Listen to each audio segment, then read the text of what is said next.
Hello అండి. అందరికీ నమస్కారం. నేను మీ సరోజినండి.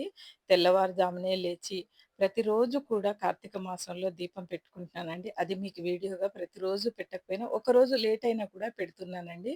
ఇలా మీకు వీడియో నచ్చినట్టయితే లైక్ చేయండి, షేర్ చేయండి, కామెంట్ చేయండి. కార్తీక పౌర్ణమి రోజున నేను గుడికి వెళ్లి బ్రహ్మముహూర్తంలో ఇంటా, బయట పూజ చేసుకొని గుడికి వెళ్ళిన వీడియో కూడా పెట్టానండి. మీకు ఇంట్లో నేను ఎలా పూజ చేసుకున్నాను అమ్మవారికి అనేది పెద్ద వీడియోగా పెట్టానండి. మీకు నచ్చినట్లయితే ఈ వీడియో మీద ప్రెస్ చేస్తే ఆ వీడియో ఉంటుందండి మీకు. చూడొచ్చు ఎవరైనా ఇంట్రెస్ట్ ఉన్నవాళ్ళు. నా వీడియో నచ్చితే మాత్రం లైక్ చేయడం మర్చిపోవద్దండి. ఒక్క లైక్ ఇస్తే చాలండి. ఎందుకంటే మీకు నచ్చిన తర్వాత లైక్ ఇవ్వకుండా ఆగరండి మీరు. ఎప్పుడూ కూడా స్వామివారిని గుర్తు చేసుకుంటూ ఉంటారు. అలాగే నేను ఈరోజు చేసుకున్న పూజని ఇంత మంచిగా ఉసిరి దీపాలు అన్నీ చేసుకున్నానండి. ఇంట్లో మాత్రం పూజ చేసుకుంది మీకు స్పెషల్‌గా పెడుతున్నానండి. కంపల్సరీగా వీడియోనైతే వాచ్ చేయండి. తులసి దగ్గర వెలిగించుకున్నానండి. 365 ఒత్తులు వెలిగించుకున్నానండి.